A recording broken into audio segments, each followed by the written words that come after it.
And I feel like Virgos aren't stubborn because they just have too much to do. Like they're stubborn, but they're moving all the time. Like they're very actively stubborn. They're like, I'm gonna putz in the opposite direction of you. Yes. They're stubborn and like, I always know better than you. Yeah. And then I think Capricorns are like, they are stubborn, but they have reasons to be stubborn. Okay, yes, so what's your thing with Tauruses? Okay. What were you trying to say? I just think so. I just think Tauruses are stubborn for stubborn's sake sometimes. I'll think about that. Like they just don't wanna. Like there's no other reason. Like they don't really have a reason. They're just like, I don't wanna. It just doesn't resonate. Like, no, I resonate with what you're saying, but that's like that's my Taurus inner monologue. Like, no. Oh, that's what your Taurus says. Yeah. I'm just like, yeah, like that doesn't feel like pleasurable. Right. That doesn't feel like enjoyable. Right. Rather not. But like Capricorn, the way Capricorn approaches their stubbornness. Do I look like I'm a goddess? Mm-hmm. Okay. I like that answer. Capricorn will be like, no, because this very principled, well thought out, strategically data proven reason. Honestly, I hate that. Like it's the worst. It's the worst. Honestly, I had a Capricorn boyfriend at one point, and I could never win an argument. And I was like, I had enough of this. Your facts. A Capricorn and a Taurus. Bro. That seems rough. It was good when it was good. Because you just did nothing and hung out on the couch. And then it wasn't good when it was. Yeah, I can imagine that conflict being real bad. He also had an Aquarius moon and an Aries rising. Oh. So. Oh. Don't recommend that. No.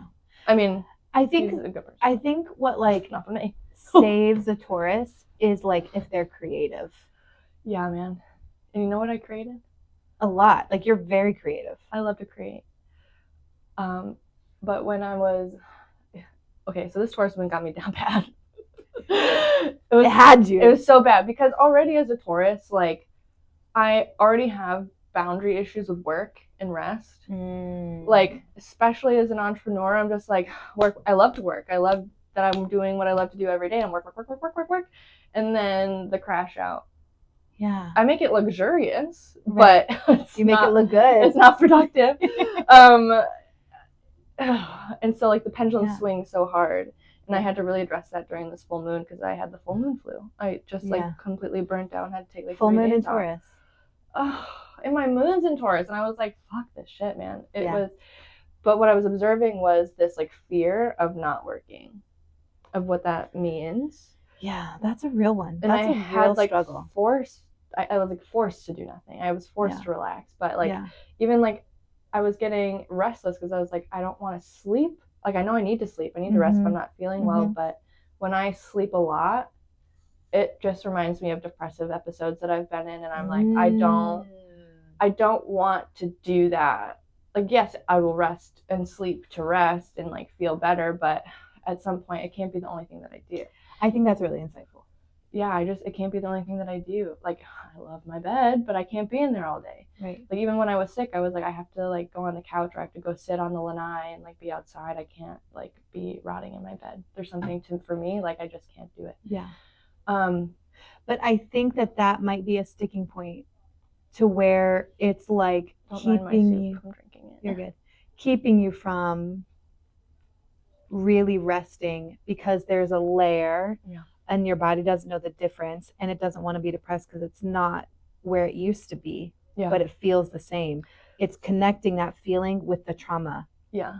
And you're in the middle of it, and it's keeping you from maybe getting full rest that you might need earlier than that. Yeah. Like you might have needed to tap out a little bit earlier, but you didn't listen. No, I don't listen.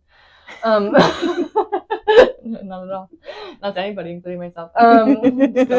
Just because. That's why Taurus is so hard. Like with a Capricorn, I can actually say like, okay, you have a good argument. Because you have data. Here's my argument. I'm like, fuck your data. You're like, I don't care. I'm just not doing it. Numbers for what? Yeah. So it is really hard to convince you that Taurus is stubborn. But here's how I did rest, and what brought me back to life was creating just for the sake of creating. Like I got back to my crafting. Yeah. And I did it while I was laying down. You did that. Rocket power, wiggity wiggity. Yeah, I got back to my crocheting. I was crocheting. I found a pattern. Oh, sorry. I found a pattern for retro daisies.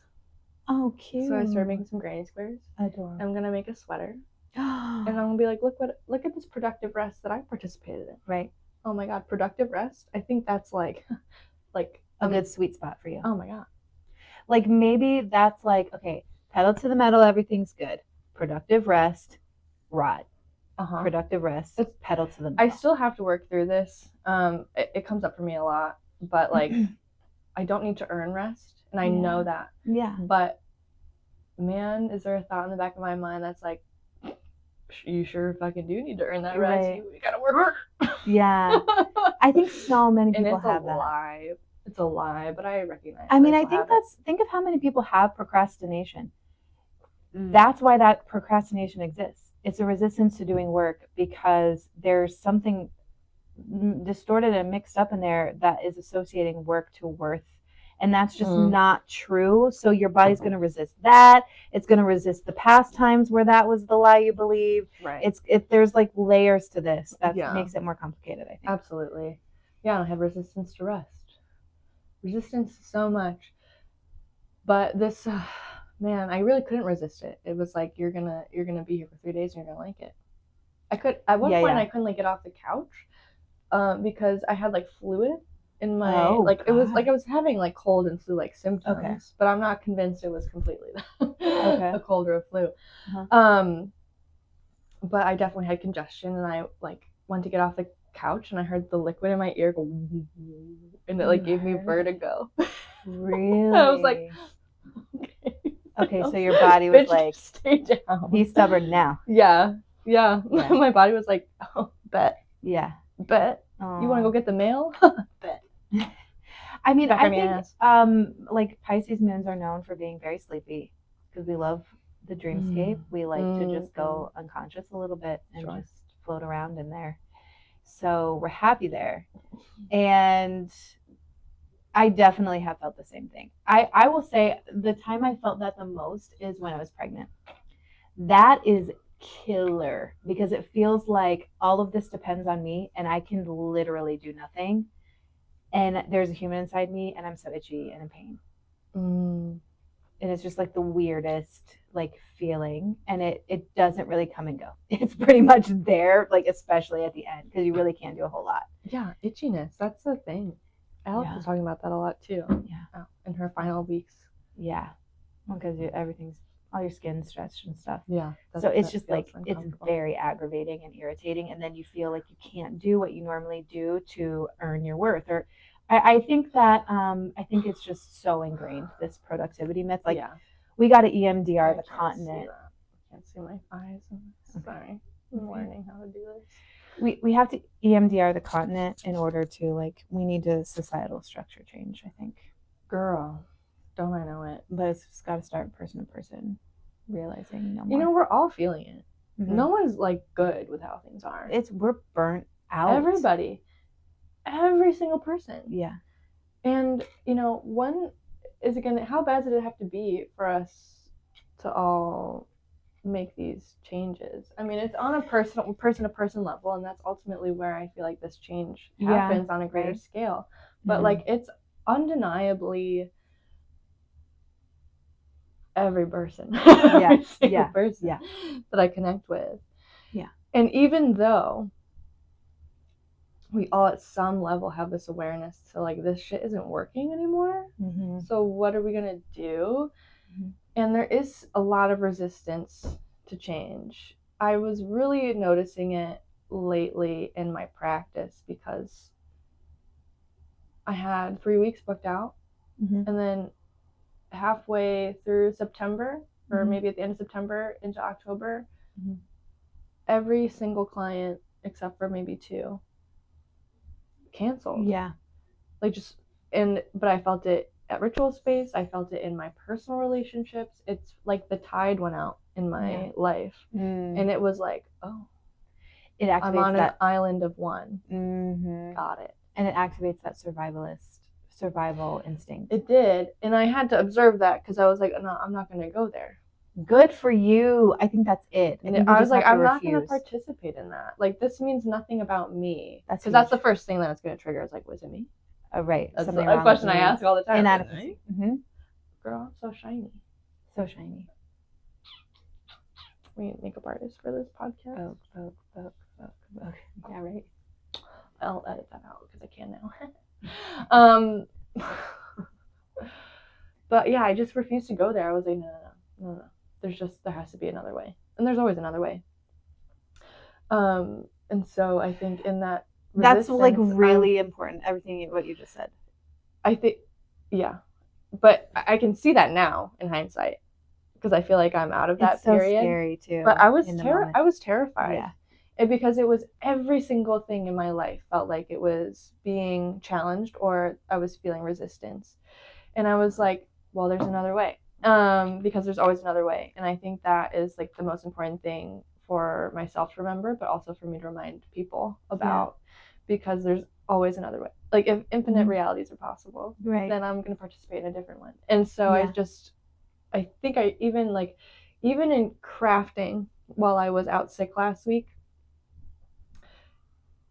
really helped me understand the value of creating even when there's resistance or a lower vibration, because it actually, that's what brings me joy. Yeah. And because I think when in the situation of all my clients canceled, like where's the money going to come from, like oh fuck kind of moments, I don't know, I was like, it was almost radical to allow myself to still participate in my joy. Yeah. And then that's kind of how I rode out of that. I love that phase. Yeah. But when you're in it, it's harder to think about that. But that's what I observed for myself, at least. I think that's important. I think that's great. Sometimes I will do like practice your typing speed websites, which is not like my personality. It doesn't benefit me. I cannot get better. I try and try. I'm still the same. I'm very like, some people, do you know what your typing speed is? I don't even know. Some people are like words per minute. 90. Yeah. Some people are like 95, 96. I am like, I can get to a solid 68 if I am like cooking, but it's mainly just like 50. And it's very slow. Like 14. Click, click, click, click, clack, clack, clack, clack, clack. I was typing today. I was writing an email and I need to get my nails cut or redone or something. They're getting long. And I was like, well, I feel like Tyra Banks in the Disney movie where she's just like, and the words are just like letters, F's on the page. Was Life Size? Yeah, when she's a dog. I was just like,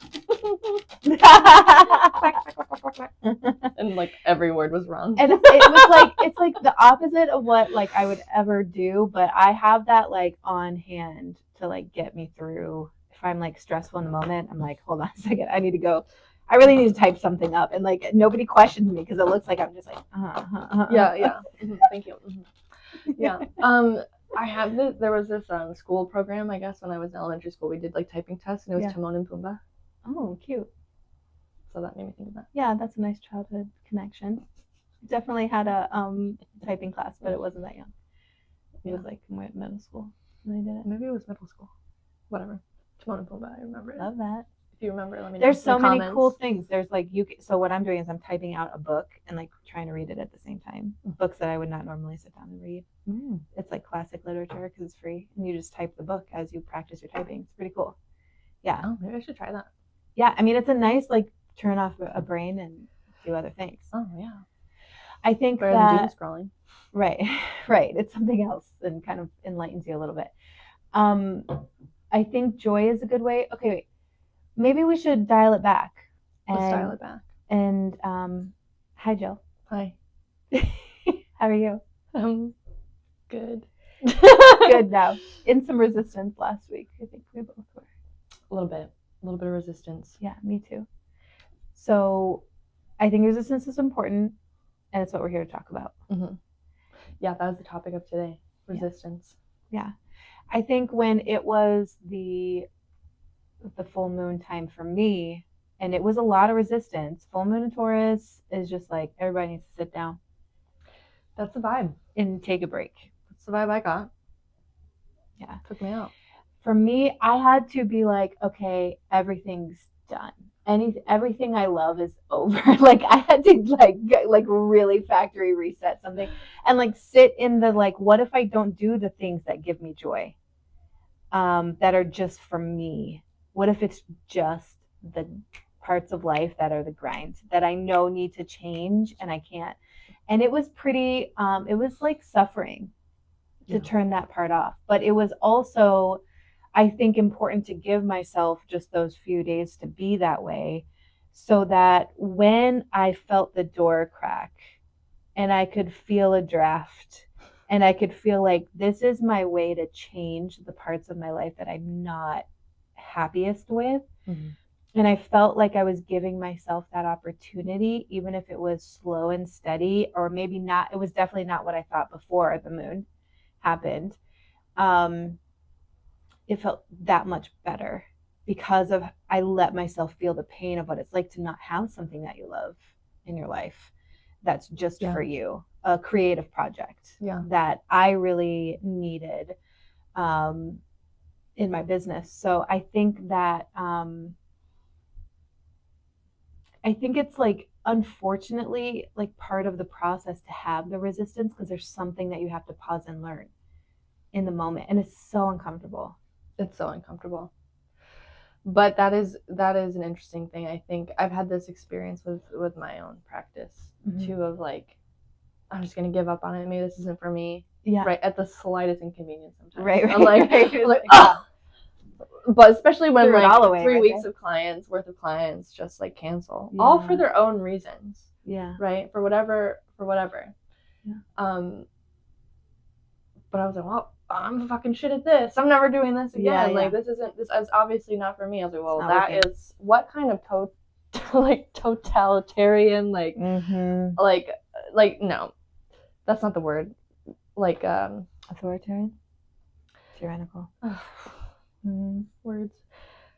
Whenever, like, if someone comes into my office, for example, and they're speaking in absolutes, right? Like, I'm never going to feel better. Like extremes, right? And that was the energy that I was in. But then when I really sit with that, when I regulate and like calm myself down and move out of that trigger feeling,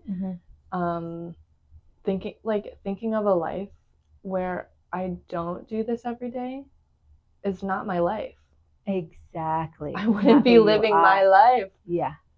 So yeah, I don't know. I can relate to that. Yeah. So when it's like the wobbles happen, doesn't mean like when the resistance happens, I think it's so easy to be like, oh, then this isn't for me.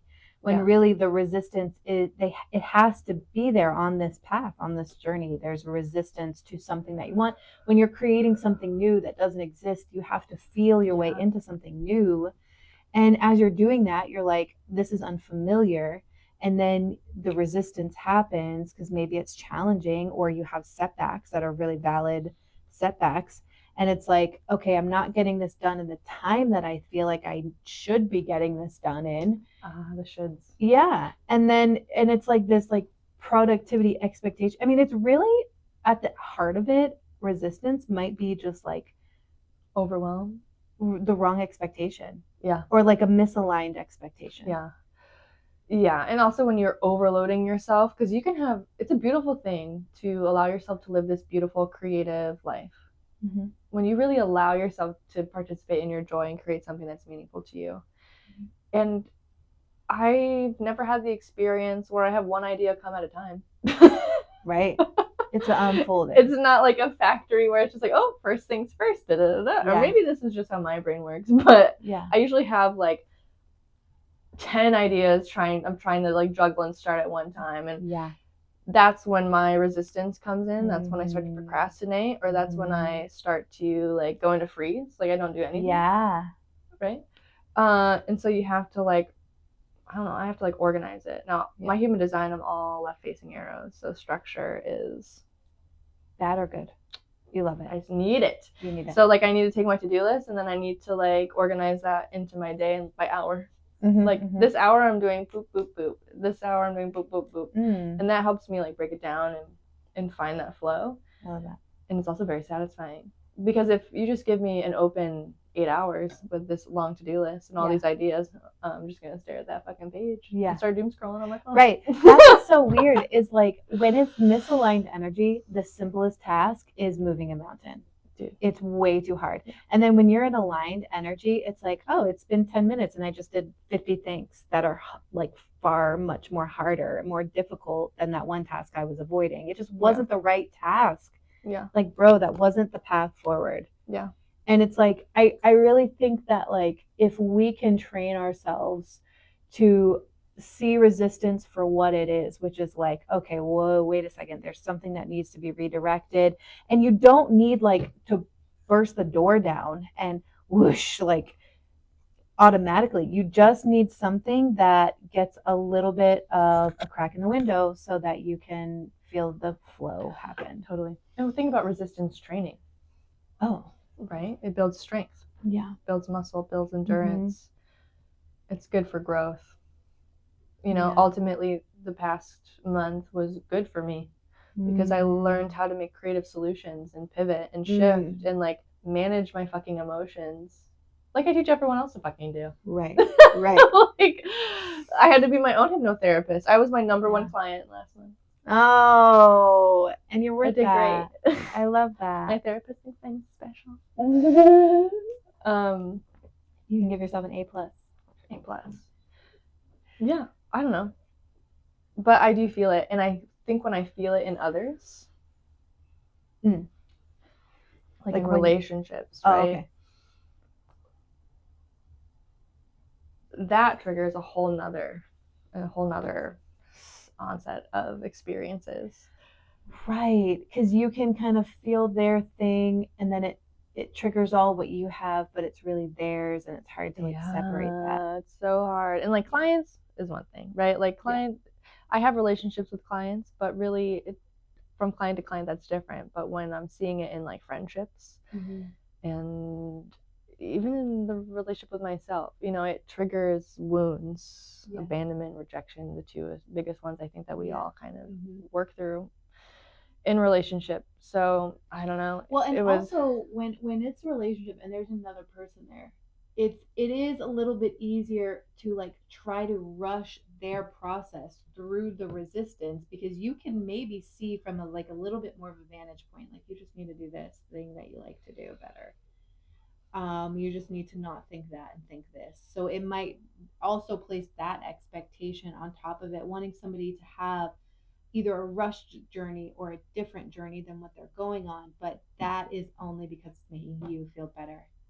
Because then you won't have to sit through their journey. When in relationship, there has to be space for their journey. 100%.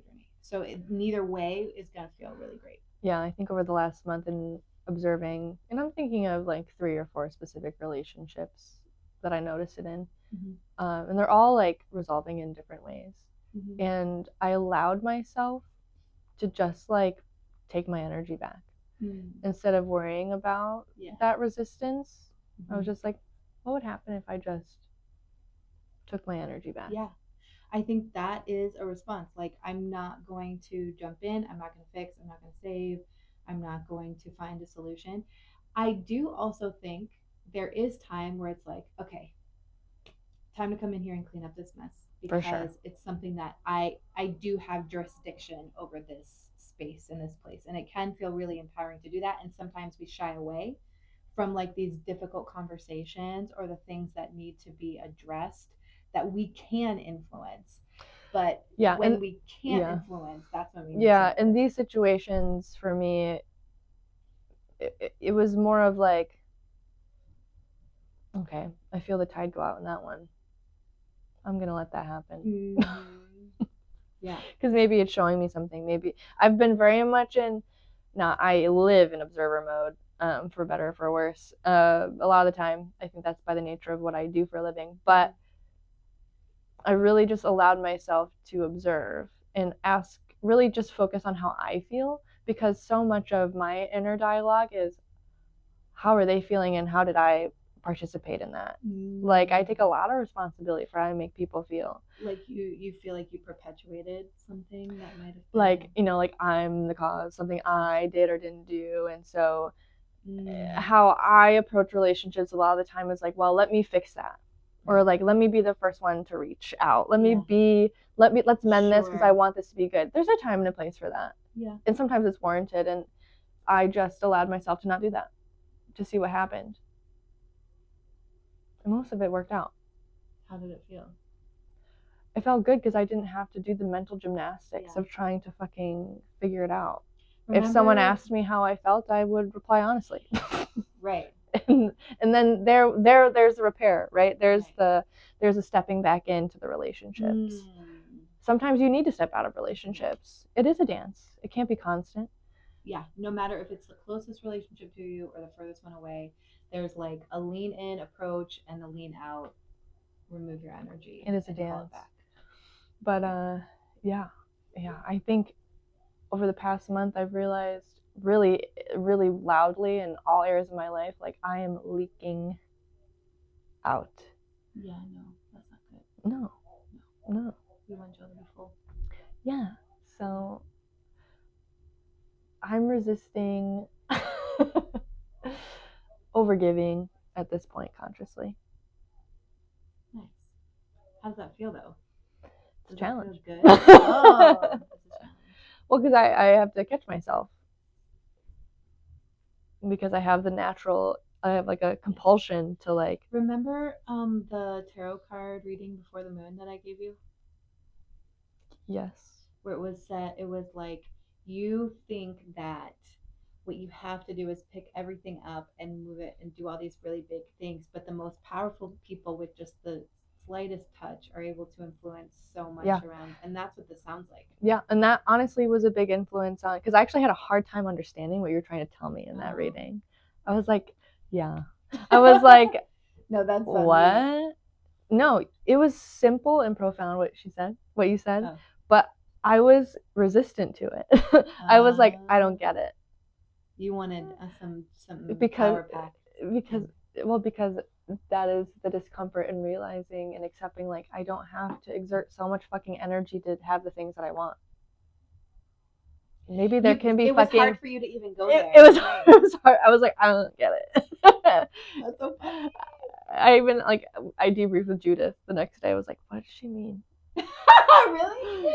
I love that. Because she was wanting to talk about, you know, the love that you were telling her about. And I was like, okay, yeah, about that. But what did mine mean too?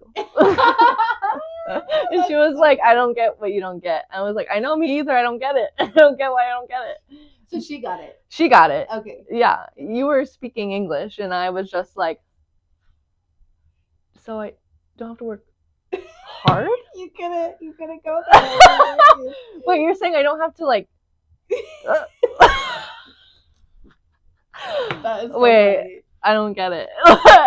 And then I got it because I was crashing out for 3 days. And then you saw it happen. And then I saw what happens when maybe I take a break and life continues. Like the things that I've built, they just continue to grow. Yeah. And I was like, oh. It's crazy. Though, kind of like the way we're programmed. It's like against the way. Like I just don't have to control everything. Right. Well. And it's actually like the more powerful you are, I think the less you feel that way. The more you rely on the mechanics of life. And I do think you've been trying to tell me that for a long time. Okay. Probably. I mean, what do you tell you about a Taurus? What, girl? It could take years to convince a Taurus. I think we're dense. No. But there's something to it. And you can call it Taurus, right? You can, sure. I'm very that. But yeah, I think that just shows how deep the conditioning is. Yeah. My body wants rest so badly. Yeah. And I refuse it rest. Have you ever scheduled rest as your to-do list, like as I'm thing? About to start doing that. Let's do it. Yeah. Afternoon, packed. Yeah. With naps. Right. Yeah. That is Taurus coded. Yeah, that's me coded too, Pisces. Girl. I like it. Yeah, but I think that there might be something to that. Yeah. For like everyone, whether you're Taurus or not, I think that's everybody can benefit from that. I think we would all just benefit so much from it, because like when I really sit back and I listen to that voice that's reprimanding me or being like, it's more like a panic. It's not a reprimand. It's like a concern.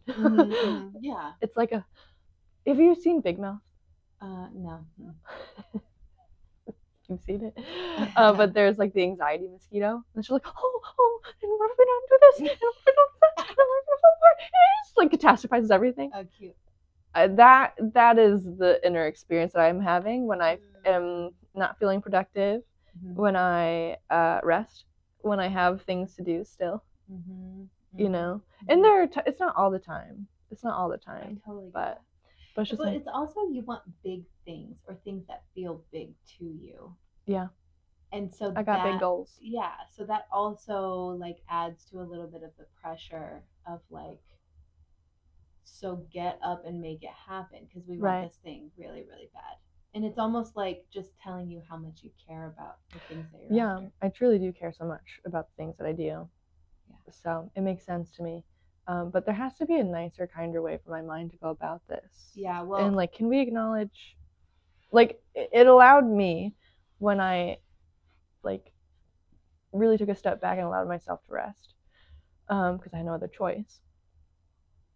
It really did show me like, oh, the things that I've already worked to create are working for me. I don't work for my business. My business is working for me now. And that was like a, oh, cool. Okay, then I was like, okay, let me go from panic to gratitude real fast, because like more of this. Yes, thank you.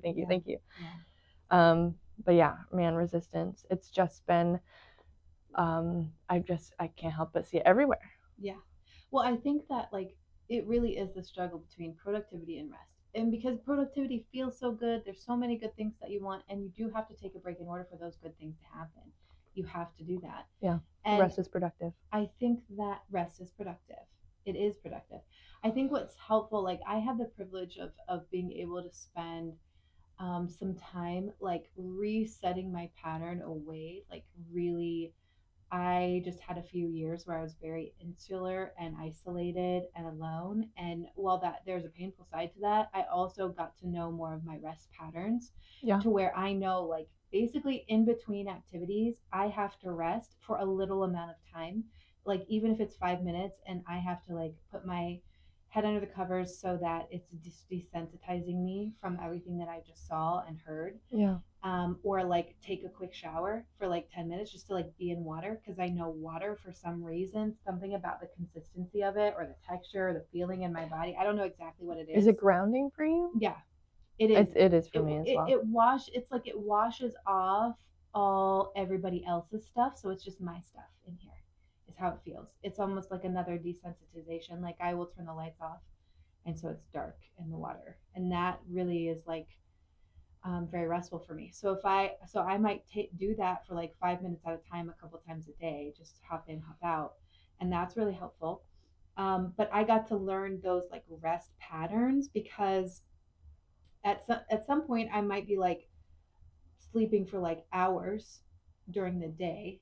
And while I think there is time for that, like sometimes you do need like a really good nap. I I was happy to see like actually at my most productive, if I take these rests in between each thing, then I don't have to rest for so long, and then I can do the next thing that's really important to me in my life. So I think that like everybody's resting patterns might be a little bit different, but knowing that and then scheduling it in to the point where it's like, in order for me to do the things I love, I have to get this rested. Yeah, I think especially for women. Yeah, there is a great unlearning and relearning of productivity and honoring cycles. Mm-hmm. We're so cyclical. We're so cyclical. Hormonally, oh my gosh, like, yeah, all the double whammy with last week, I think for both of us too, was like period started. So I was like already not feeling great. Right. And then I was like, okay. It was almost like, it's interesting when I realized like I had my period, I was like, same. Okay. I was like, okay, I'll rest now. Right. That's why I had to get that emotional. And that's why I had to do that. That was part of my cycle. I forget every time. I need every time. But when I was like, oh, I'm menstruating, oh, okay, I'll rest. Yeah. For sure. Yeah. It's like a cue. It's like an outer cue. And I think we do have more like times of the month where we are more sensitive than others, which it does get like really frustrating sometimes, especially because the world around us doesn't really have any time for that or understand that whatsoever. Right. And so it's kind of like, why can't I just keep my normal stamina? And like, what's wrong with me? And it's like, we're sensitive because changes needs to happen. If we weren't sensitive, we wouldn't allow that change to happen. It's like this inner mechanism that's like will not let us like continue to allow things that are harming us when we're in tune with it, especially. Yeah. So where are you at with your resistance today? I mean, today I feel really good. I found like I said, I found like a crack in the door of like just enough to be like, what's the next thing that I need to do to open up to something that is really important to me and has been really important to me.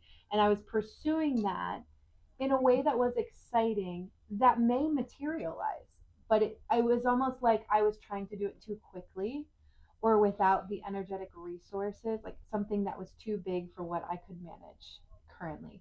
And so when I like cut it all off and shut it down and just said, then don't do it at all. If it's going to be like, this is too important to you to do it poorly.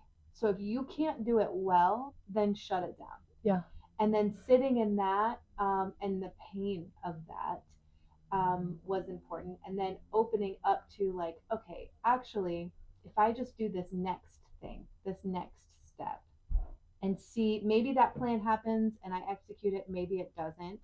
But if I just do this next step, that feels good. And that's all I needed. I just needed to feel that little bit of shift, that little bit of transformation in order to be like, okay. Yeah. So ever since then, that has been like where my mind cycles back to, which feels so much better than my mind cycling back to like, okay, this is important and I got to do it and I just can't. And dang, that sucks. And that was my cycle. Yeah, disappointing yourself for what? Right. Because you are creating this, and also if you know it's going to happen because you want it to. Right. You already know it's going to benefit. I'm the divine. I know it's going to happen, and like it's not. If something takes time, it's not a failure on my part. Right. It's just an unfolding that can be very, like. You have to rise to the vibration of what you're creating. Right. And also like soak the joy of the steps of it, because there's been times where I just like daydream about what it will become, and like that's plenty for me right now. Yeah. But I think that's a really important stage in this like creative process. Like, and like how many times we go back to the drawing board because we get re-inspired or we're, because that's so much of this too, at least for me. Like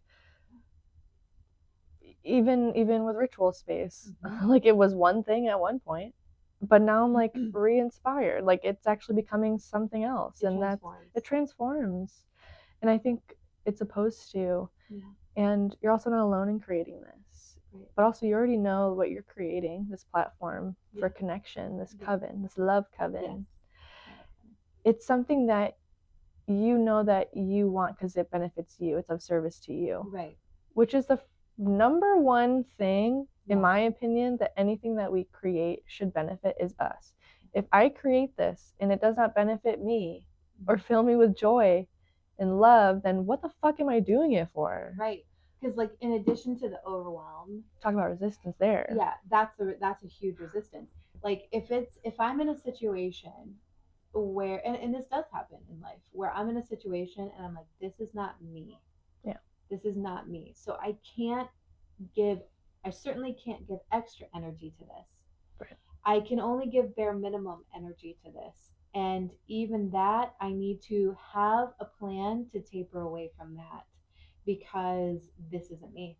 and I know it. And when you try to force yourself to be or do something that doesn't feel true to who you are and authentic to you are, procrastination, resistance, meltdown, to the max. Yeah, allow it to be in integrity and allow it to feel good as you do it, because if it doesn't, but also I feel like I'm starting this mental checklist in my head these days. I was expressing this to you before we went on camera, but I've had resistance in living this community for a long, not here, but the community where I live, because it's a gated community. I live there with my family, and it's hard for me to connect there because there's no one my age that lives there, really. Right. And so I had resistance and I didn't identify it for a long time. And now I'm trying to shift it as, okay, why do I feel resistance to that? And am I denying myself a sense of belonging because I perceive, I'm perceiving that I don't have a place here. Right. And is that true? Yeah. And I ask myself these questions. Okay, well, no, it's not true. There are people that appreciate that I'm here. I do have value here, and maybe I'm learning now to have the confidence to carve out that spot in my community. Right. That's when you lean in. We lean in. And that's a lot of curiosity about the resistance, and then questioning it without like being rude to yourself, saying like, is that true? Like, that's so... Because for a long time I was participating in the wound, and I wasn't being curious. Okay. And I let it keep me stuck or feel stuck. Right. And even in just this little shift, like nothing has changed other than my perception. And now I'm like, I feel like, wow, look at this freedom I have to create. Is that not the craziest thing? Like when perception is the craziest thing. When you were so suffering, and then you just literally change your mind or get an idea or like let something go, and it changes your entire experience. Yep. Without actually, like internally, without actually changing anything outside, your internal experiences change. The brain. Brain is so... Brain, crazy. So crazy. I think minds are powerful. Like, right, the frontal lobe, the choice making, the right side of your brain that's able to stay present and experience joy, talking to the left side of your brain, judgment, criticism, the blockages. I mean, that's I'm like a casual brain scientist sometimes. I believe it. I'm Dr. Green. I really do love... I have like books on the brain and stuff. I love learning about the brain as well. Yeah, I'm not going to sound intelligent talking about it, but I am going to be interested. That's what I can promise. I find it fascinating. Our minds are so powerful. Well, what I really like about it, and I've done this approach, it's like your emotional experience does originate or is almost like manufactured, or I don't know how you want to say it, filtered through the brain. So you can address your emotional state in external ways by getting support or getting a hug, and that changes things physiologically. Or you can go straight to the brain science, give your brain what it needs: more oxygen, more blood flow, more omega-3, whatever. And that can also bring you out of state of stuckness. So there's like an emotional way to approach it, an experiential way to approach it, and also a physiological way to approach resistance. And I think that is freaking cool. I'm in need of all of it. Because then it like takes the pressure off of like, okay, I just need to breathe and activate this other part of my brain for a second. I'm in my amygdala real hardcore right now, and I need to shift it out of there. I think this topic of resistance is interesting too, because as we were talking earlier, I had a thought of like, isn't like rest like so radical sometimes? Isn't like rest resistance, like social resistance to a hustle and grind culture that like more and more people are unsubscribing from? Yeah. I've been following this account on Instagram, and this woman she quit corporate America and is trying to go into like content creation full time and make money off of it. And following her journey is inspiring and mirrors in a lot of ways mine, even though I don't claim to be a content creator necessarily. Well, I guess we are. Yeah. We can claim it, but not fully in this journey of monetizing like Instagram and things like that. And she just shits on corporate America, and I fucking love it. And she's just encouraging more people to be like time thieves. Like to resist this need to perform in such a way that is so unsustainable and burns people out. Inhumane, honestly. It is. I mean, the chronic burnout, that in itself is a pandemic happening. Oh yeah, for like. But it's glorified. It's rewarded, and I can't watch it anymore. No. It's too much because I've also been there. Yeah. It's time for a change on like a very widespread level. And I do think like when you said like it starts with each individual person first, that's true. I think we all kind of have to like wake up from this like nightmare of the grind. And then once we do that, we have to be willing to then, with our actions, say no. And like being a time thief is a way. And I think what's happening is like everybody wants to quit their jobs now. Like everybody wants to quit that corporate job and do something else, which I think there will be a time where that's like an appropriate thing and it doesn't mean you don't survive. I think there's a time where you actually will be able to do the thing that lights you up in the way that lights you up. You'll want to do it. You'll have to detox from the stress of it. And that could take a long time. But once that happens, I mean, I do think it's possible to be in a society where that is very functional and also very like fulfilling at the same time. I have to believe that that's possible for everybody. That's just the world that I want to live in. So yeah, so if we want it, that's enough of a reason. Yeah, I'm working on devoting myself consistently to participate in that reality. Yeah, that's the only way I know how to control that. So really, when you like challenge your resistance and when you choose to rest, it's a very powerful, almost political act. I think so. It's a rebellion of one, and if we all do it, then it's a rebellion of us all. Yeah, and I think, for myself and other creatives and people that really just want to do their own thing, we really have to devote ourselves to moving away from judging ourselves. Mm-hmm. Because it just feels like self-harm. Sometimes I participate in this for myself of like, are you stupid? Like, this inner narrative, like, you can't figure this out. You can't figure out how to find more clients. You can't figure out how to make this work, which obviously is not true, but that is painful. And that is, and then it's reinforced by people that are like, well, maybe you should get a job. Blah, blah, blah, blah. And I'm like, do you hate me? Like, are you mad? Are you mad at me? Like, what? How dare you say that? I don't know. It feels like an insult at this point. Like, telling someone to get a job is probably one of the most. I think it's such a harmful thing to say. I understand the reality of needing to support yourself, but also, I don't know. Well, you're on the edge of creating what will be for people. So you're the example of how to withstand the difficulty and the struggle and the tug of war of that. Yeah, I just know I can do it. So much strength. I just know it's for me. I just know. Like, it might feel, because there's so much resistance and because there's setbacks, it might feel like weakness, but I think what you're doing is like one of the bravest things. This is the resistance training. This is the strength training. This is where we grow. So as much as like resistance in this conversation, it's so many things.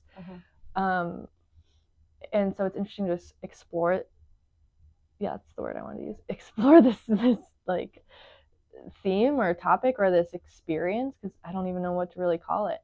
But it's not good or bad. It's just feedback. It's information. That's right.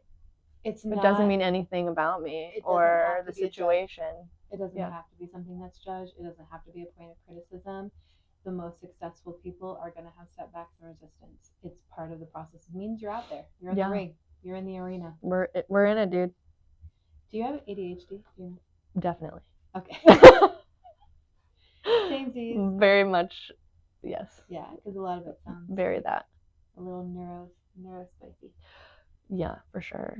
Yeah, which I think a lot of people are. Yeah, hi. A lot of us. That's you, right? That's also me. It's me too. Yeah. I think sometimes the fact that neurospicy individuals even have to be labeled as that feel resistance to that. Yeah. Because compared to what? Right. It's people that, I mean, obviously I know there's neurotypical. There's layers to this, but but I can't help but feel like there is what am I trying to say? Like, would this exist if our community was, or our society wasn't structured in such a harmful way? Exactly. Would it be such a disorder? Because really what it is an intolerance for some bullshit. It's really what it is. Like, just a higher, like, just, or a lower tolerance for things that nobody should be tolerating. Yeah. In a lot of ways. If you're basing my performance based on a metric, then sure, call me neurospicy. Yeah. I am really resistant to that. I am really defiant to those things. Yeah. So I don't do well with jobs. The labels of that. Yeah. I really have resistance to labels in general. Yeah. But I don't know, man. So, resistance to words right now. Yeah, I mean, my brain is really just kind of like chill. Like, it's kind of cool right now. Like, yeah, we talked about that. Yeah. We got it. We got it. We got them. We get it. And we're strong enough to call in the world that is coming next and being on the forefront of it. So not everybody has to, so we can be the example of how to do that. I feel like we should take a moment to talk about what you are working on. Yes. So what I'm doing is, what I was doing is too much at once because I'm pivoting. I've worked with a lot of people in my practice doing psychic work, working with people all over the world.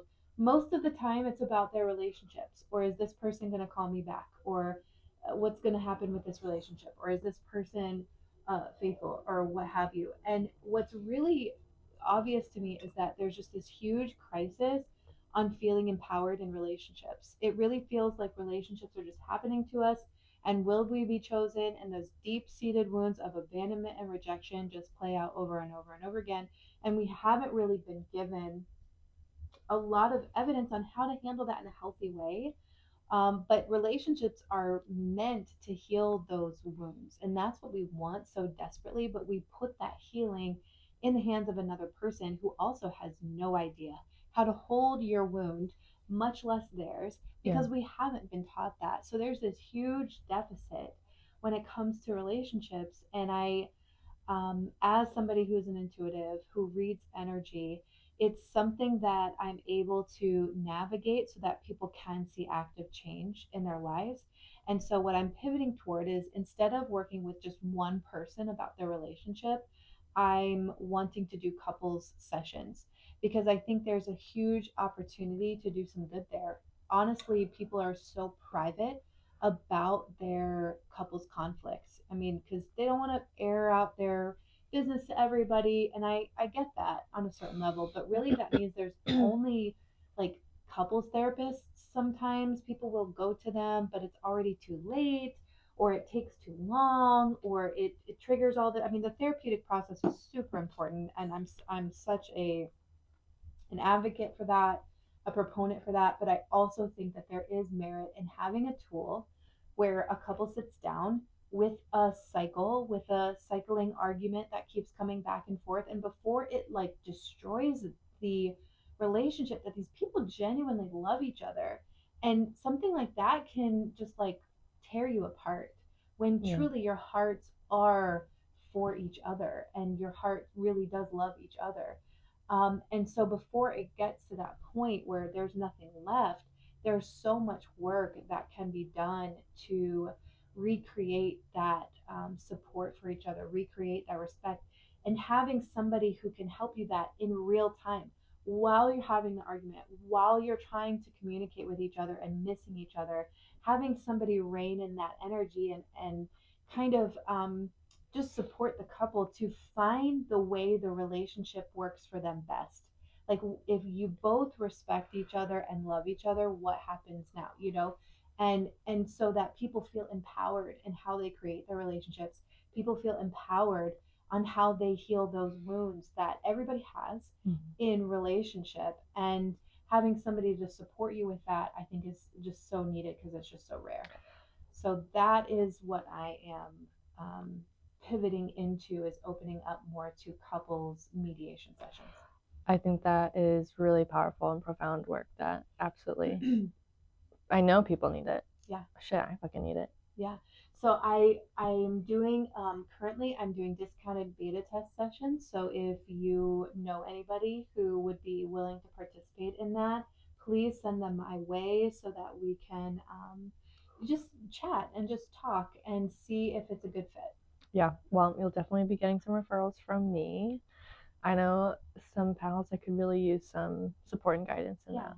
Yeah, and maybe if it's not you, or you're still like, yeah, because not everybody might be in that position, but we all know somebody who's like, man, if they just had somebody who could just kind of referee a little bit and teach the communication skills in the moment. Because it's one thing to say, use I feel statements. I feel sad when you do this because of this. Will you please not? And there's like a template, but when you are triggered and overwhelmed and emotional, and doing that in the moment, it's really hard to remember those things that are like best practices for healthy relationships. And that's where the real connection can happen, is in these conflicts. Conflict is such an opportunity to deepen love, and it can bring you closer together versus far apart. Yeah. So a lot of people avoid it because they think it's only going to push people away, but really it could bring you closer in a really healthy way. So yes, that is what I feel really passionate about. It's what I feel like the world needs, is just to like recuperate the damage that has been done in these relationships to the people that we love the most. Yeah. I think what is the benefit of that, in doing that with Heather, is also this intuitive, nuanced layer to this as well, because you're tapping in, whether you are intentionally trying to tap in or not, you can feel those nuances and the layers to those dynamics. Yeah. That just help you have perspective on how you lead people through things, which is really a service. Yeah, I think that like it is a little off the beaten path. Like nothing really like this exists, like I said, outside of couples therapy. So to have an intuitive have access to your relationship is a little bit different, maybe, and maybe unfamiliar. But when I've done this in sessions, it has worked out to the point where in these conversations, people who were estranged, who have said horrible things to each other, who were not talking, who were no contact, in one conversation shifted that entirely. So they now have a thriving relationship.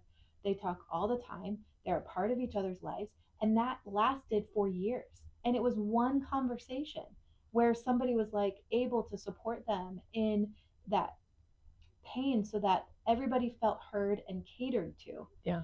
And once that happened, that was all that needed to be untangled for them to have a really happy relationship.